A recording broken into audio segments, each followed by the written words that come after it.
अध्यात्म विश्व विज्ञान यूट्यूब चैनल के सभी प्रेमी मित्रों का हार्दिक स्वागत समादर करते हैं। मित्रों, वर्ण क्या है और जातियां क्या है, ईश्वर निर्मित क्या है और मानव निर्मित क्या है, इसका निर्णय हम नहीं कर पाते। ईश्वरीय घटना पर मानव को दोष देते हैं और मानव की करतूत पर ईश्वर को दोष देते हैं। और सर्वसाधारण रूप से तो आनंद के कर्ता हम हैं, आनंद के भोक्ता हम हैं, और दुख आ गया तो कर्ता भी परमात्मा और भोगना हमें पड़ेगा। इस प्रकार का ऐसा ही वातावरण है। और वर्ण और आश्रम का क्या संबंध है? वर्ण क्या है, आश्रम क्या है? 4 आश्रम कहे गए हैं। वानप्रस्थाश्रम है, गृहस्थाश्रम है। इस प्रकार विभाजन किया गया और उस विभाजन में से वो अपने कर्तव्य कर्म की स्पष्ट लक्ष्मण रेखा ध्यान में आती है और उन शब्दों का समर्पक अर्थ हमें ज्ञात होने लगता है। तो आइए, आप सबके अनुरोध पर स्वामी श्री जीवनानंद जी चैतन्य, इन्होंने अध्यात्म विज्ञान शाला पत्रिका अगस्त 2008 में एक लेख दिया था और वो लेख अत्यंत मौलिक है। वर्णाश्रम धर्म का यथार्थ स्वरूप, वर्णाश्रम धर्म का यथार्थ स्वरूप। स्वामी जीवनानंद जी चैतन्य का ये आलेख है, जिसको जानने के लिए अब हमें सावधान हो जाना चाहिए।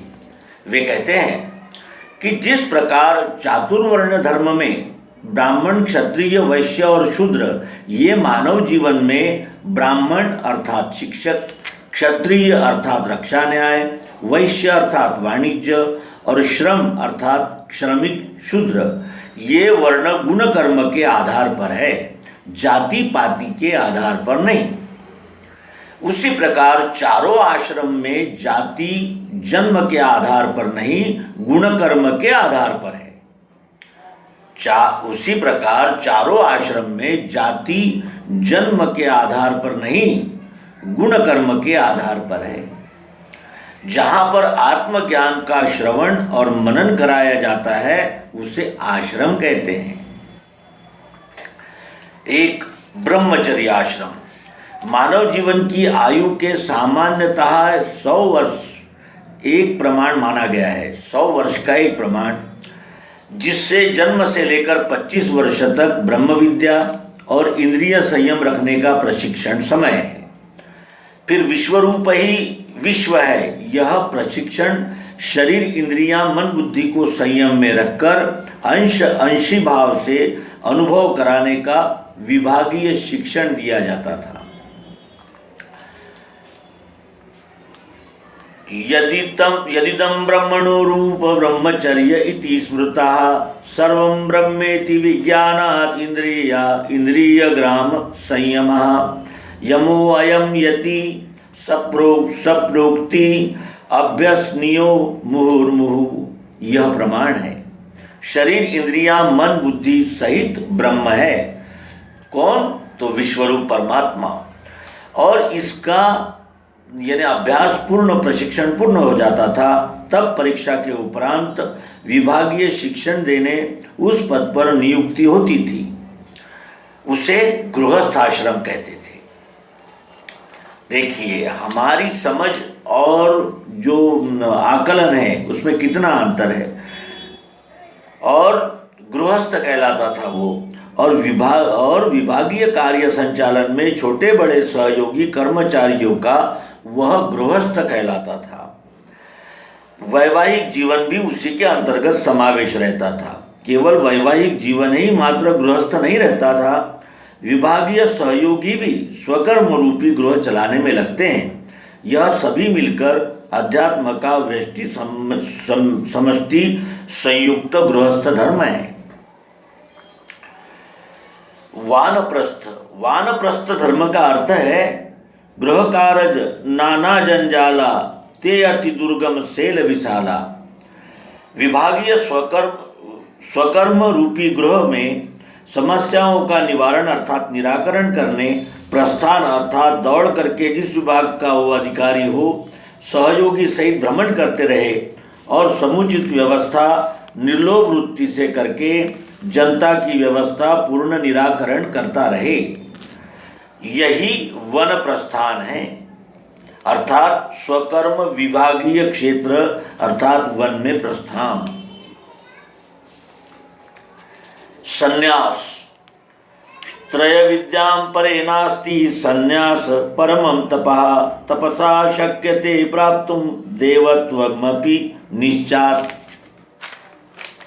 अर्थ ऋग्वेद सामवेद यजुर्वेद में कहा है कि मानव जीवन की ज्ञान विज्ञान योग तप और तप योग सिद्धि की सर्वश्रेष्ठ अवस्था संन्यास है। उससे अधिक अन्य कोई दूसरी अवस्था नहीं है। कर्म त्यागो न संन्यासो संन्यास न प्रेष्योच्चारणे न तु संधो जीवात्मनोरे ऐक्यम संन्यासः प्रकृता।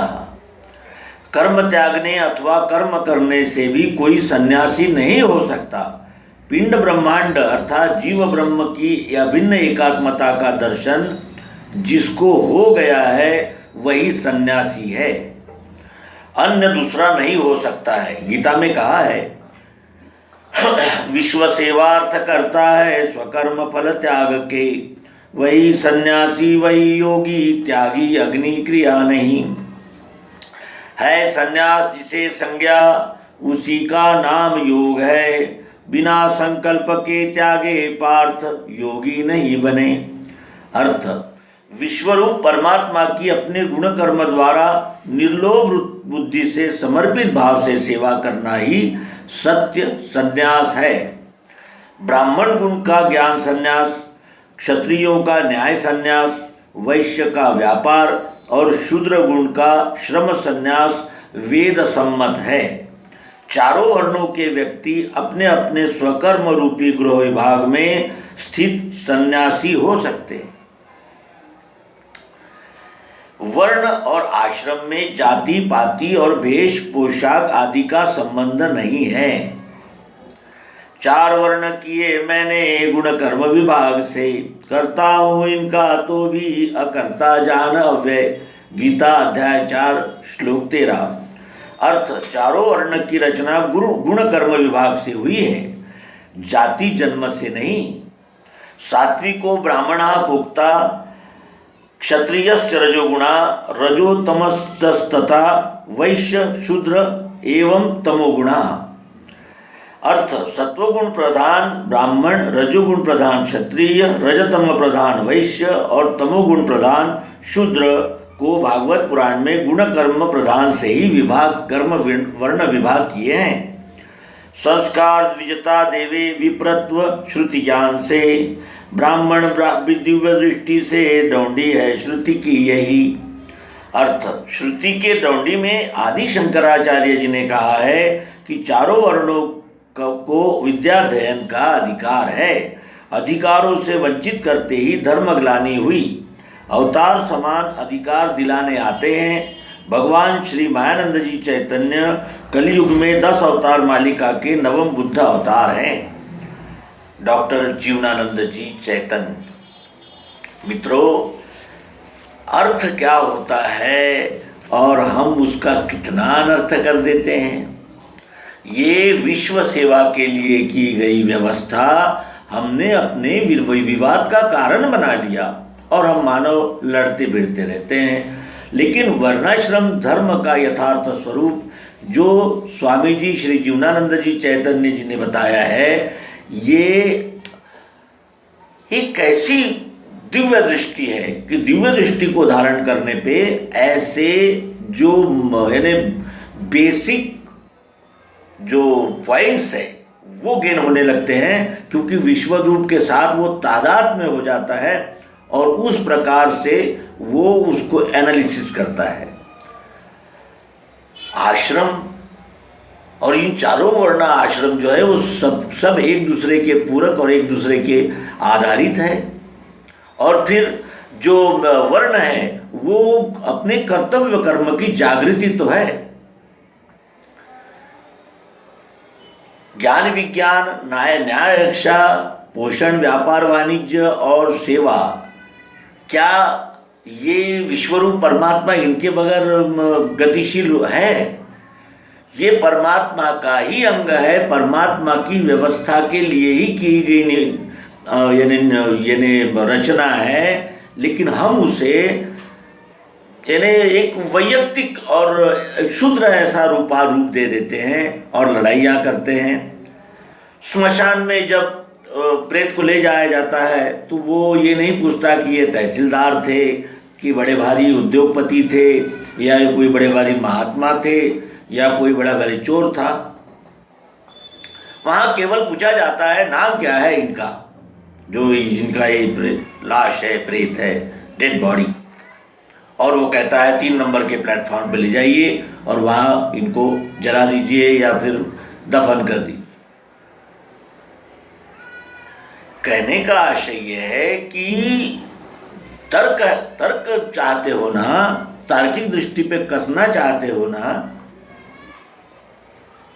मत पंथ और संप्रदायों में और अनेक प्रकार के वाद विवादों में विभाजित इस मानवता को अब सहारा केवल अध्यात्म विज्ञान का है। अन्यथा मनुष्य ने अपने विनाश की लीला करने के लिए पूरे साधन जुटा लिए हैं और अब ये धीरे धीरे बेकाबू होता चला जा रहा है।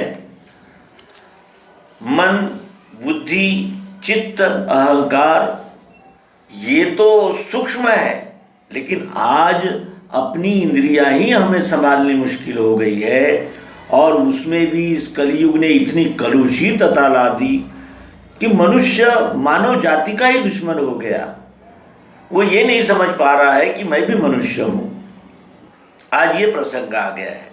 सत्य हमने सुना और वास्तविक परिस्थिति क्या है कि लोग जैविक युद्ध करते हैं, विषाणुओं का युद्ध करते हैं। ये कितने बड़ी बुरी बात है और ये मानवता पर कलंक ही कहा जाएगा। तो ऐसे समय में इस लेख का महत्व अति बढ़ जाता है। हमारे YouTube चैनल पर हम आपके अनुरोध पर इस मालिका में विविध प्रकार के लेख प्रस्तुत करते रहेंगे। कृपया कमेंट बॉक्स में आप अपनी उपस्थिति दर्ज करें। धन्यवाद। नर्मदे।